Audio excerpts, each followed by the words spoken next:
একটা জিনিস দেখালাম, জিনিসটার নাম কি তোমরা যদি বুঝতে পারো আমাকে একটু কমেন্ট করে জানাবে। দেখো পুরা গাছ,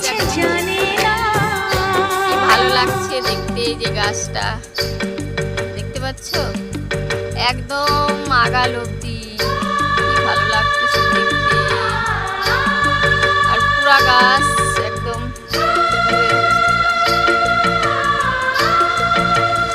কত ভালো লাগছে দেখতে।